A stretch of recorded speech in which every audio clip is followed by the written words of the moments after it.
Welcome back, everybody. We're diving into some fascinating stuff today.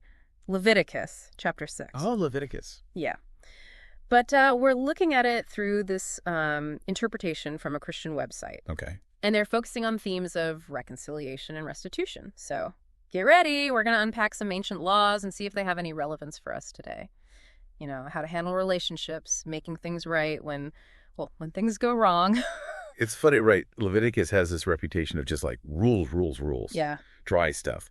But when you actually look closer, you realize it's dealing with some pretty universal experiences. Mm-hmm. Guilt, forgiveness, that whole like seeking to make things right. It's all about how we navigate our relationships with each other and with something bigger than ourselves. So right off the bat, verses 1 through 7, we get this list of offenses, very specific. Fraud, theft, extortion, even lying under oath. Mm-hmm. It's not just general be good stuff. They're laying down the law. Ethical behavior, right? Right. Yeah. And it's interesting how much emphasis they put on restitution, on actually making things right. It's not enough to just apologize or feel bad. Yeah. You have to take steps to repair the damage. And get this, the text even says you have to add 20% on top of what you took. Wow.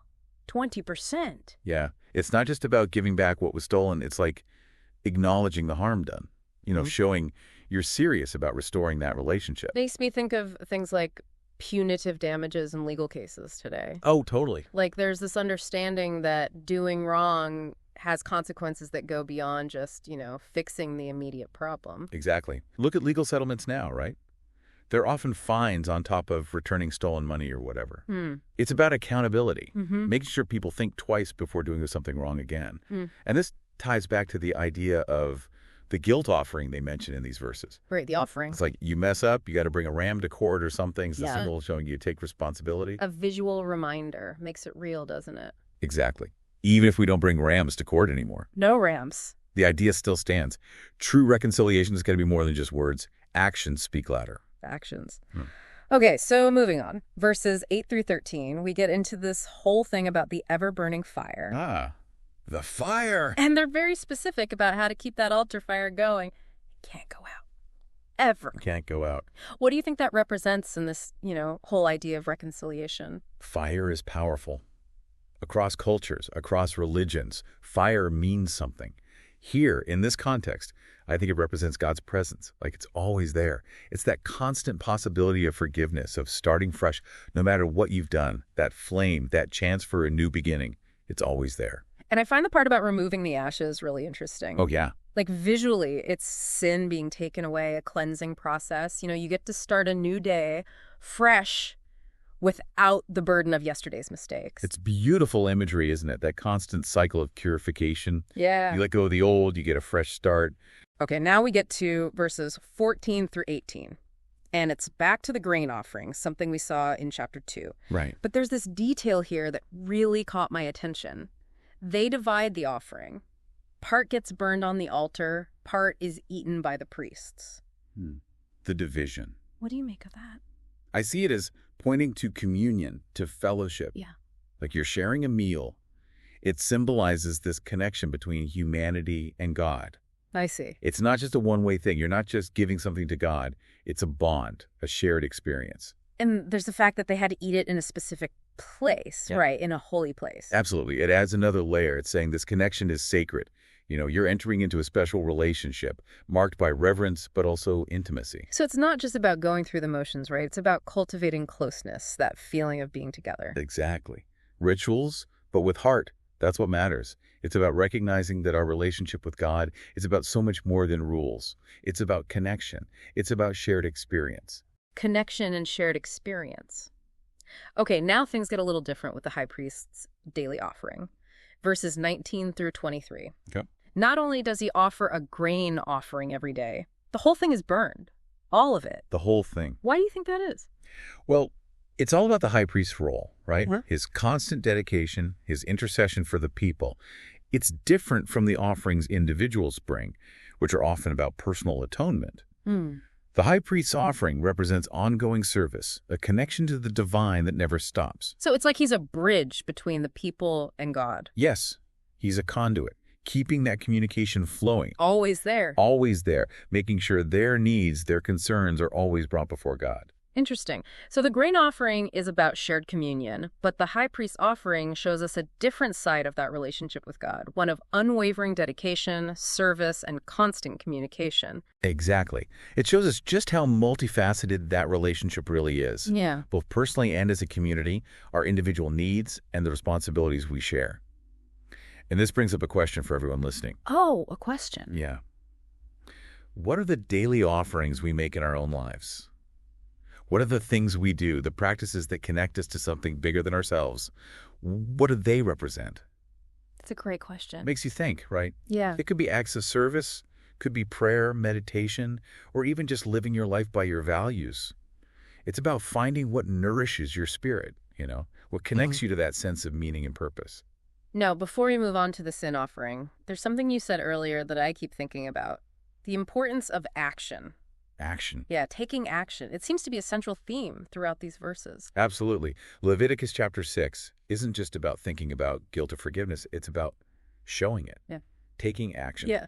Making things right. Putting it into practice. Exactly. Whether it's restitution, offering a gift, or even just participating in a ritual, it's about embodying those intentions in a real, concrete way. It's a powerful reminder that true change, it has to go beyond just our thoughts, our feelings. Really. We have to bring it into the world. It's that bridge between what we think and feel and what we actually do, between feeling bad and actually making things right. Yeah. And that brings us to the sin offering, which digs even deeper into how we atone, how we reconcile. But we'll save that for our next deep dive. Welcome back. Before we jump into this whole sin offering thing, I've just been thinking about all the symbolism we've already seen. Yeah. It's pretty amazing. Fire is God's presence, getting rid of the ashes is purification, sharing a meal as this act of communion. Mm-hmm. Really makes you realize that these rituals, these ancient practices, weren't just going through the motions. Right. They were trying to express something deeper. Deeper truths about their relationship with God. Okay, so let's get to these verses 24 through 30. The sin offering. They even call it especially holy. Especially holy. And the instructions get super specific. Oh, yeah. Down to where you slaughter the animal, who can eat it, the whole thing. So what makes the sin offering different from all the other offerings we've talked about? Well, it's all about understanding what holy really means here. Okay. It's not just about being morally perfect or pure. It's more about something set apart, Set apart. dedicated to a specific purpose. The sin offering is holy because it has this unique role in atonement, in fixing things when we've messed up, in repairing that broken connection with God. So it's about recognizing that our actions have weight. Right. That we need a way to deal with that, to make things right, like creating a space, a sacred space, to really face our mistakes, to seek forgiveness. Exactly. It's admitting that some things we do, they need more than just making up for it or offering a gift. It's about going deeper, Yeah. both inside ourselves and in our actions. And there's all this detail, right, about the different types of sin offerings. Yeah, it gets pretty specific. There are instructions for when an individual wants to atone for their own sins, Right. and then separate instructions for when they need to cleanse the tabernacle. Which was like the dwelling place of God. So there's a distinction between personal sin and communal sin. Yeah, exactly. It shows us that sin affects everything. Everything. When one person messes up, it can impact the whole community. And how you deal with it, how you reconcile, it has to reflect that. It's like this ripple effect. Yeah. Interesting how even back then, they understood that our actions are all connected. Oh, yeah. It's a powerful idea, and it's still relevant today. Mm. Everything we do, good or bad, has consequences. Not just for us, but for everyone around us. Realizing that, recognizing how interconnected we all are, it's essential. Helps us to be more responsible, not just for ourselves, but for our community too. So we've talked about restitution, the fire, the shared meal, and now the sin offering.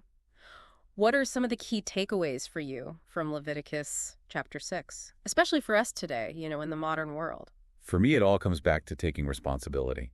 It's about realizing that when we mess up, there are consequences. Not just in our relationship with God, but with everyone around us. And it's also about knowing that forgiveness is possible. Forgiveness is possible. That we can always start fresh, make a new beginning.